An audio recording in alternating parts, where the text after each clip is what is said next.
ingressei na Polícia Militar do Estado de São Paulo no ano de 1973, no dia 14 de fevereiro.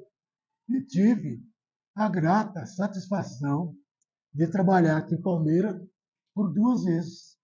A primeira como soldado, eu trabalhei aqui de 1973 até o ano de 1979. A segunda vez que eu trabalhei aqui em Palmeira já foi como sargento. Foi no ano de 1986 e eu fiquei aqui até 1990. Nessa ocasião, eu fui promovido a subtenente e fui transferido para Jales. O assunto aqui hoje, os fatos que eu vivi, eu presenciei aqui. Me veio na cabeça, isso se deu no dia 7 de setembro de 1986. O fato foi uma fuga de preso lá em Pereira Barreto. 5 presos, mais 2 reféns, que eram carcereiro e soldado, num Passat, pegaram o destino nosso, passando por Aparecida do Oeste. Mas, como foi uma fuga violenta com o refém, eles foram perseguidos pela polícia da região de Araçatuba. Esse pessoal vieram atrás deles até Aparecida do Oeste. O pessoal da Aparecida do Oeste também já tinha conhecimento, fizeram uma barreira por ali. Morreram 2 ali. Ali morreram dois desses presos. Um outro escapou ali do cerco e se embrenhou no mato. 2 ainda conseguiram, dentro do carro, vir na direção de Palmeira com os reféns. Eles foram abordados pelo nosso policiamento ali para frente, daquele trecho que a estrada da FEPEB ali sai no asfalto. Ali parece que era do Kifuri, tem um matinho ali, bem ali. Ali naquele mato, eles viram o cerco, eles abandonaram o carro próximo ao cerco e correram para o mato, para o lado do Kifuri. Mas o nosso pessoal também não era pouca gente, conseguiu prendê-los ali, 2. Aquele que embrenhou no mato, lá em Aparecida, ele furtou um cavalo lá e veio também para a nossa região. Ele abandonou o cavalo aqui na propriedade que era do Viola, hoje é do Nirceu. Ali ele abandonou o cavalo. E aí ele ficou naquela região ali, né? A gente foi para lá e eu distribuí o pessoal, coloquei alguns lá na ponte, todo lugar que a gente achava que ele poderia passar, a gente colocou gente e eu fiquei numa estrada de terra, saindo de Dallas, acho que vai para o Espírito Santo, não sei muito bem, mas ali tem uma escola, ali perto daquela escola eu fiquei ali. Cara, era uma meia-noite. Você pensa num silêncio profundo, num breu. Cara, quando eu vi, cara, na minha frente, cara, e aí tinha uns erros de informações, a gente achava que o cara que ele estava procurando era uma pessoa baixa, pequena, e que estava andando com dificuldade, porque disse que estava a ser operada. Essa é a informação que ele tinha. Mas o cidadão que apareceu não era nada disso, era um tremendo do cara grande, né? Moreno, forte. Bom, o cara apareceu na frente, vamos conversar com ele.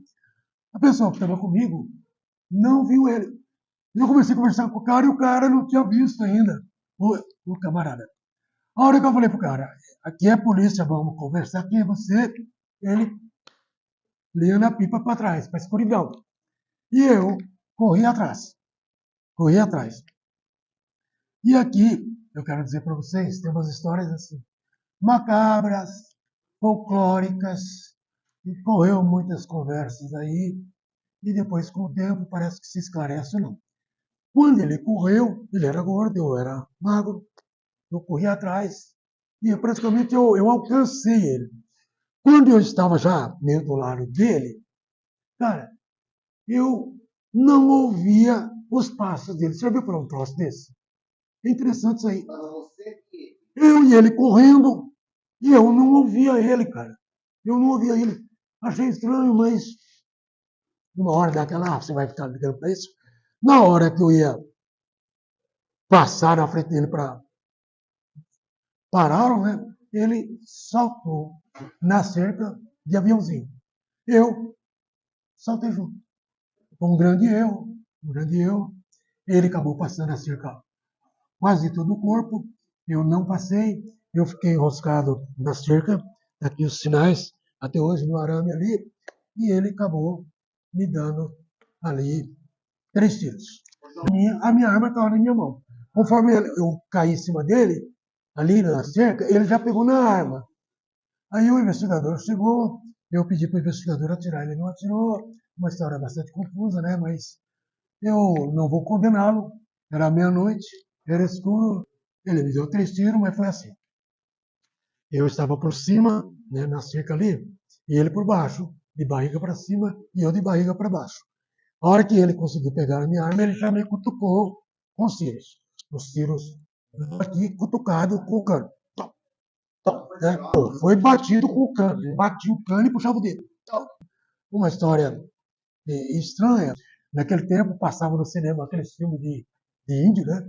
Os americanos matando o índio. Você lembra dessa história? A cavalo? O índio levava um tiro e já caía do cavalo jorrando sangue pela boca. Cara, foi isso que aconteceu. Conforme o sangue já saiu pela boca. Eu rolei. Eu saí de cima dele, fiz isso, saí de cima dele para ele ir embora. E ele foi. Ele levantou, saiu uma distância mais ou menos daqui do Edivaldo, mas ele voltou. Ele foi com a arma. Ele voltou mais ou menos uma distância daqui no menino aqui e ficou apontando a arma para mim. Eu estava ali, é um barranquinho, tem um barranquinho lá, e eu vendo ele apontar a arma. Nesta hora aí você passa a sua vida limpo, você pensa em Deus, você pensa em tudo, e eu pensei em Deus. Então, pedi a Deus que ele me acertasse num local não mortal, e eu continuei vivo, vi o fogo, né, na escuridão, fogo da arma, pá. Eu continuei vivo, obrigado a Deus.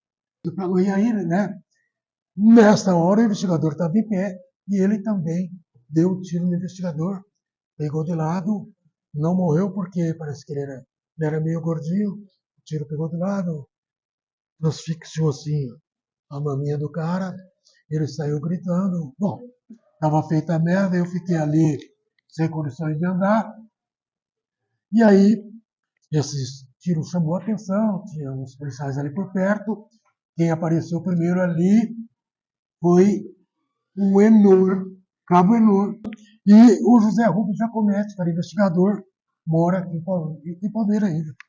Chegaram, me socorreram, me colocaram no Opala, no banco de trás, eu fui deitado no banco de trás, no colo do Enor. Eu acho que eu estava consciente. Eu estava vendo tudo, sabia de tudo, ligado no 220, mesmo ali no colo do Enor. O Enor estava comigo em seu colo, chorando a minha morte, lamentando a minha morte, rezando para Deus para que ele me recebesse. Chegando aqui em Palmeira, o doutor Francisco morava numa casa ali, eu não lembro mais o nome da rua, e quando chegou ali, cara, eu vi que tinha um casal nas grades, tomando uma champanhe. Depois eu fiquei sabendo que era o Quioche e a doutora Cristina. Era levaram deles. E ali o Zé Rubens reparou com eles e eles já desceram para me socorrer, né? E foi lá para o hospital, me tiraram do carro. Eu me lembro que eu estava de tênis, uma calça jeans. Eu fui arrastado de costas, né? Calcanhar no chão e os caras me arrastando pelo braço. Me colocaram naquela sala de curativo. Ali naquela sala de curativo chegou o Quioche, a Cristina, o doutor Francisco. Bom, e aí, fazendo uma avaliação, eu ouvi o Quioche dizendo que eu estava em estado de choque e que eu não deveria dormir, que era para ver se eles me mantinham acordado ali por algum motivo. O anestesista foi o Candil. Na ocasião, ele morava em Marinópolis. Ligaram para ele. E aí ele veio. Me levaram para o centro cirúrgico por de arrasto. Eu presenciando tudo, e eles falando tudo um monte de coisa, e eu ouvindo. Né? Lá na mesa de cirurgia, colocaram, e aí arrancaram a minha roupa, arrancado, né? Aí o Codinho chegou e mandou anestesia em mim lá, e essa anestesia não pegava. A anestesia não pegava, aí o que aconteceu? Eu, em dado momento, apaguei. Em dado momento eu apaguei e, e eu levitei, cara. Uma história, para vocês terem história cabulosa. Eu levitei, cara. Eu estava lá deitado, eu vi que eu saí, o corpo ficou, as pessoas ficaram, eu saí. Saí, vi uma porta, abri aquela porta, nessa outra sala, mais ou menos desse tamanho, uma mesa enorme, né? E muitas pessoas de branco em volta. Eu vi que eu conhecia algumas delas. Aí, olha só, Deus veio até mim. E aí, eu falei, ó, rapaz, eu tomei os tiros aí, eu tô soro operado aqui na sala do lado, né? E viu o que você pode fazer aí, rapaz? Olha, acabei de poupar a vida do seu irmão lá, eu não matei ele porque eu não quis, cara. Poupei a vida do seu filho, né? Vê o que você me faz aí. Eu tenho filho pequeno, né? A minha esposa, o que será dela? O que será de minha mãe, né? Eu tenho uma casa que está em reforma. Fui lá, colocando os motivos para ele. Aí ele me disse, olha, eu vou ver. Saiu, foi até a sala da qual eu havia saído, voltou e me disse, olha, você pode ficar tranquilo, está tudo bem, tem um quarto ali, vai lá, deita, descansa. E foi isso que eu fiz. Fui lá, deitei, descansei, um sono profundo, que me parece que foi mais ou menos assim, uns 8 dias, dormindo. Né? Quando eu acordei, cara, quem estava lá? A Neide, uma enfermeira bem conhecida aqui de Palmeiras, né? E ela se assustou, saiu correndo, chamou o pessoal. Os caras vieram, curioso ali. Minha família não estava, né? Mas eles vieram e se cumprimentaram, ficaram felizes. Aí foi que eu me dei conta que eu estava amarrado a alguns fios, ao soro. Nós estamos aqui numa divisa de batalhões. Tem o batalhão de Araçatuba e o batalhão de Fernandópolis. Então, começou a caçada a esse senhor, que tinha em torno de 120 policiais procurando por ele. Aqui na nossa região de Dallas, Bandeirante, Boa Vista, tal. A polícia foi e fez uma varredura geral ali. Ninguém conseguia ver esse cara. Não conseguia. Aí eles se informavam lá com os moradores. E os moradores, não, mas ele está por aqui. Aí, de repente, chegaram numa casa lá, uma guarnição, e o morador, na hora que eles perguntaram por ele, o morador falou para a guarnição, olha, vocês cruzaram com ele ali, ó. Ele vai indo aí, mas era limpo, disse que era um lugar limpo. Cadê o cara? Mas cruzou com ele. Não, mas nós não vimos ninguém, não, mas eu vi vocês cruzando com ele ali. Aí criou-se essa história toda aí. Um outro morador acabou dizendo aos policiais, olha, ele já não matou policiais aqui, ele disse que não matou, porque ele está com uma arma com pouca munição, então tinha mais gente do que munição, ele preferiu não atirar. Mas ele sabe o carro que vocês estão usando, sabe as armas que vocês estão usando, e Aí surgiu aquela história, ele tem o corpo fechado, vocês não vão conseguir prendê-lo, ele vira um obstáculo, vira um toco, vira um animal. Então é isso que está acontecendo, é por isso que vocês não conseguiram vê-lo até agora. O fato é que depois de 3 dias, esse cara sumiu, escafedeu, sem deixar notícia nenhuma. Nenhuma. Agora eu vou falar por que ele estava preso. Por que ele estava preso? Ele estava preso porque ele decepou uma pessoa afoiçada. Ele pegou a foice e cortou o pescoço da pessoa. Por que ele fez isso? Ele achava que esse cara estava tendo um caso com a mulher dele. Ficou provado que não era verdade. O cara morreu de graça. Ele pegou essa cabeça, colocou num embornal, foi até um terreiro de Saravá já à noite e deixou lá essa cabeça. Comprometeu todo o pessoal do terreiro de Saravá, acabaram ficando presos, e ele também depois foi preso, e por causa disso ele pegou 25 anos de cadeia, estava tirando essa cadeia. Uma vez, conversando com ele disse para mim o seguinte: ele decepou o cara e que o corpo caminhou 2 metros antes de cair. Cara, ele me contou isso rindo. Esse cara, de fato, era estranho. Não, ele foi preso 2 anos depois. Foi para conversar com ele. Uma só. Ele na prisão. Ele não sabe que eu era eu. Ele não sabia. Eu quero dizer para vocês também essa história do corpo fechado. Essa história do corpo fechado, aqui, para nós, é meio novidade, né? Mas, lá no Nordeste, isso é muito vivo lá. Existe essa crença, existe essa situação lá. Então, o que acontece? Tem um curandeiro, um benzedor, sei lá, alguém, ele benze uma pessoa, fecha o corpo dessa pessoa, e essa pessoa vai ficar protegida de tiros, de facadas. Enquanto aquela que fez isso estiver viva, a que tem o corpo fechado não morre. Passaram tudo isso, alguns tempos depois, o pai dele, oriundo da Bahia, veio morar no asilo de Dallas. Ele tinha parente em Guzulândia.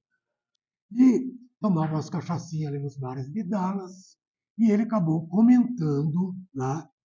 Então ele falava lá que, enquanto ele estivesse vivo, o filho não seria preso. A gente não acredita nisso. A gente sabia disso, mas não acreditava. Mas o velho, dali 2 anos, morreu. Em menos de uma semana, eu estava na delegacia, um dia à tarde, o telefone tocou, era um delegado de Três Lagoas. Esse delegado ligou e me questionando se tinha acontecido aqui um homicídio de 2 pessoas em Palmeira, porque um cidadão, 70 quilômetros de Três Lagoas, estava numa carvoeira, tinha tomado um pileque lá e disse que tinha matado 2 pessoas aqui em Palmeira do Oeste. O delegado perguntou isso para mim, eu contei para ele a história, não. O cara se enganou, não tinha matado, mas de fato tinha tirado. E aí, falei para ele, amanhã a gente tá aí. Ele falou, não é bem assim, velho. Aqui é outro estado, você sabe como é que funcionam as coisas. Ele falou, aqui é outro estado, tal. Falei, doutor, nós estamos com os mandados de prisão na mão, amanhã a gente está aí. Mas eu não pude ir, o comandante me proibiu de ir, arrumou-se 2 equipes, arrumou 2 equipes, 2 carros particulares, né? E foram para lá. Chegando lá, nesse local, a hora que ele avistou, a polícia de Mato Grosso também apoiou lá, ensinando o caminho e indo junto. Quando ele viu os carros ele já correu. Ele correu, os caras que foram para lá, vamos dizer assim, eram bons policiais, dedo mole, né? Dedo mole, atiraram nas pernas dele, na direção dele, nas pernas dele, mas nenhum tiro acertou o cara. Ele foi preso porque ele escolheu um lugar pântano, ele se atolou no pântano e ele era meio raridade, né? E meio gordo. O pessoal que estava lá, tudo atleta, tudo meio doido, conseguiram prender. Conseguiram prender, trouxeram para cá. Curiosamente, na mesma semana, um irmão dele, que morava em São Paulo, que também matava de aluguel, era matador de aluguel, conhecido como Pé de Pano, ele foi preso em São Paulo na mesma semana. E aí fica aquelas perguntas. Pé de Pano é o nome que se dá a quem matava lá em São Paulo para receber a cultura. Então, gente, eu não acreditava nessa história do corpo fechado, eu não acreditava que o cara virava ator, eu não acreditava em nada disso. Também não acreditava nas conversas do velho. Mas uma semana depois que o velho morreu, foi preso o Lumioso e foi preso o irmão do Lumioso também. Quando eu encontrei com Deus, eu prometi a ele uma coisa. Se eu sair dessa com saúde, eu prometo dizer, sempre que eu puder, que Deus existe. Deus existe. Pois é. Esse é o Lumioso. Esse terceiro tiro acertou na minha testa. Aqui. Passou nessa direção, como? Eu não sei. Por causa disso, me estourou os tímpanos. E eu perdi a corda vocal. Essa audição. Esse tiro entrou mais ou menos nesta posição, desceu paralela à coluna até a altura do cinto. Lá no hospital, o médico me disse: tirei 2 balas que estavam no seu pulmão. E aí, lá o que eu acho, eu tirei 2 balas. Eu falei para ele, eu tomei 3 tiros. Ele falou, você só tem 2 balas. Quando eu já estava melhorzinho, eu comecei a me examinar. E aí eu descobri que eu estava com aquela bala parada aqui. Assim, perto desse bem, paralela à coluna. E estava aí, eu sentia ela, apertava, dava para sentir. Eu tirei essa bala depois de 2 anos. E aí? Minhas preces, meu pedido, então Deus existe, Ele me atendeu. Eu recebi sangue de 18 pessoas. Quem encabeçou essa lista, eu faço aqui a minha homenagem a ele, David Martins, ele era um doador de sangue, eu também era. Então, ele encabeçou essa lista juntamente com o senhor Duran. O senhor Duran tinha um ônibus lá na saída da FEPEB, o filho dele também dirigiu o ônibus, eram as pessoas meio gordinhas, e eles encabeçaram, começaram a ligar para as pessoas, e eu recebi sangue de 18 pessoas. Naquele tempo, aqui em Palmeiras do Oeste, em nenhum lugar nenhum do estado, existiam os famosos bancos de sangue que existem hoje. Então, eu recebi a tal de transfusão direta. E nessa transfusão direta, teve um policial de Jales, ele veio aqui para a ocorrência e precisava de sangue, eles também me doaram sangue. E ele me doou sangue. 60 dias depois disso, ele fez uns exames e constatou que ele estava com Chagas. Né? Ele me avisou, eu procurei o médico e o médico me disse o seguinte: a chance de você estar contaminado é de 99%. Mas, graças a Deus, eu não me contaminei. No ano de 1975, uma geada assolou o estado de São Paulo. Palmeiras do Oeste foi muito atingida. Naquela ocasião, Palmeiras do Oeste dependia muito da monocultura do café. Palmeiras do Oeste tinha 16 mil habitantes. Houve esse êxodo rural, e aí nós tivemos aqui um prefeito que se preocupou muito com isso. Esse cara era um visionário e ele fez muito para mudar essa situação de Palmeiras do Oeste. Então, eu estou falando aqui do Hélio Costa, e aí ele trouxe máquinas do estado, fez esses tanques aí. Bom, ele transformou Palmeiras do Oeste numa grande produtora de uvas e outras culturas como laranja, limão. Tudo isso é depois disso aí. Palmeiras do Oeste ficou muito conhecida pelas festas de peão que ela promovia. Eu lembro de um fato que me marcou bastante. O peão chegando à espora do cavalo e crai, e o cavalo pulando, veio em direção ao alambrado, o animal bateu com a cabeça naquele palanque que segura o alambrado, caiu morto. O animal morreu, cara. Eu não esqueço desse detalhe que fez parte da primeira festa do peão de Palmeiras. Tinha os voluntários, todo o pessoal eficiente. A cidade se envolvia com isso.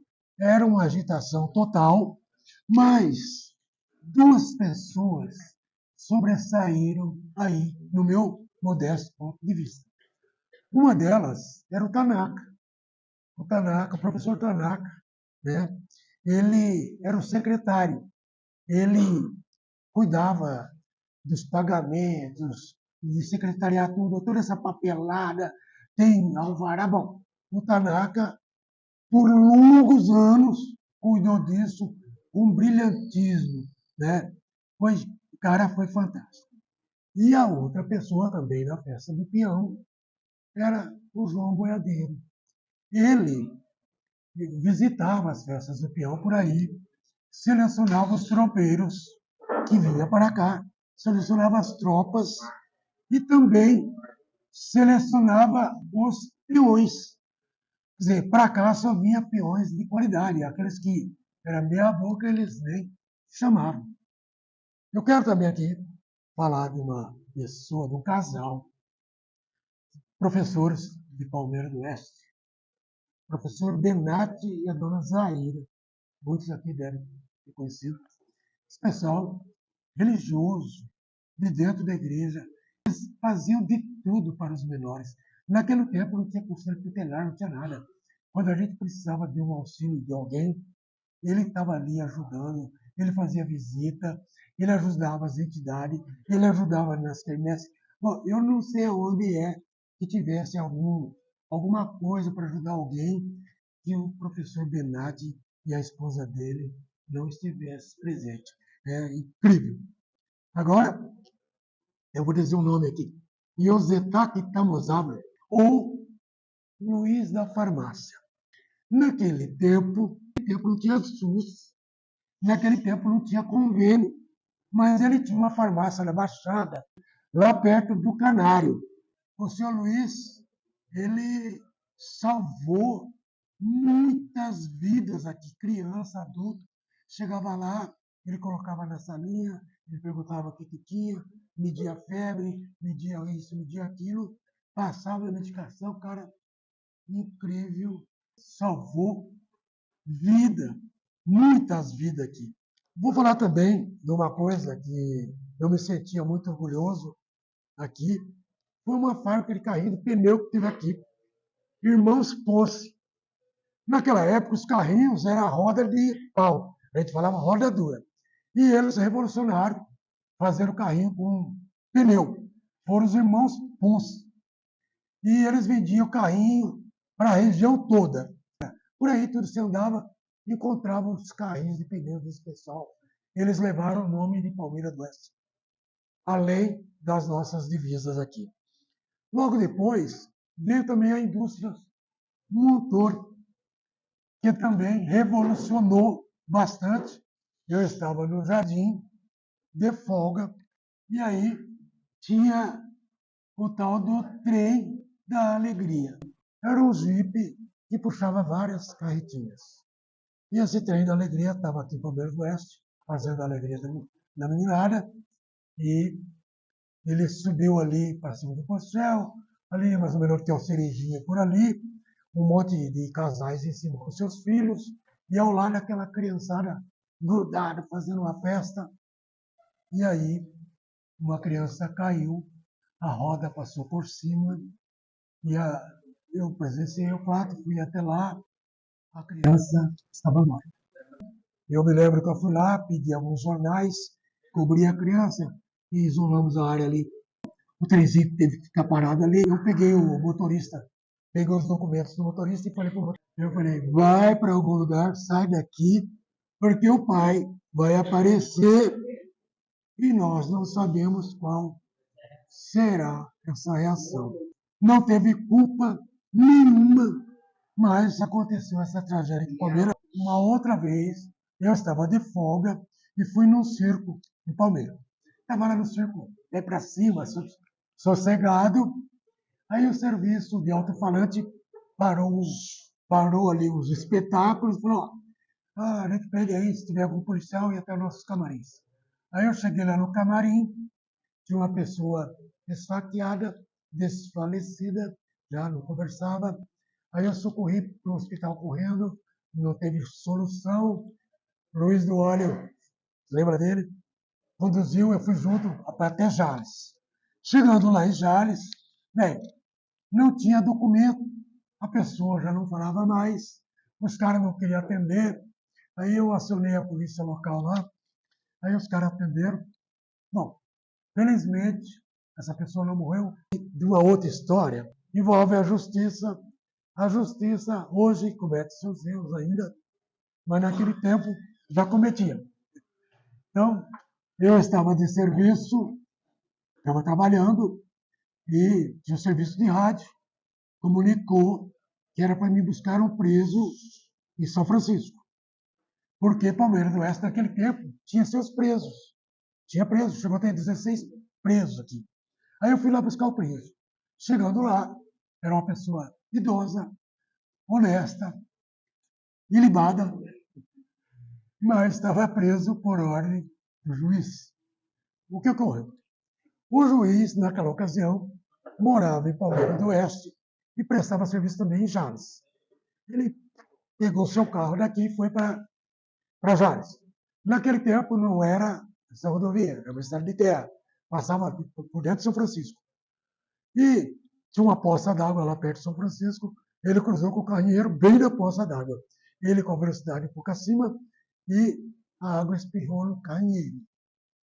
O carrinheiro falou o quê? Filho da puta. Xingou o juiz. Filho da puta. Ele prendeu o cara lá em São Francisco, mandou trazer para Palmeiras e esse cara ficou preso aqui. Uma família que eu conheço, muito boa, honesta. Ficou até quando o juiz quis, não foi muito tempo, mas foi uma aberração. Ali próximo ao mercado Wilca, e a casa pegou fogo um dia à noite, foi uma quarta-feira. O casal, os proprietários, não estavam em casa. Marido, não sei para onde, fazendo não sei o quê, e a mulher nos vizinhos. Mas eles tinham duas crianças. E aí? O fogo ardendo e as crianças? Não achava as crianças, não achava as crianças. Eu vim até o cinema, eu estava trabalhando, falei com o gerente, a gente parou o filme, acendeu-se as luzes.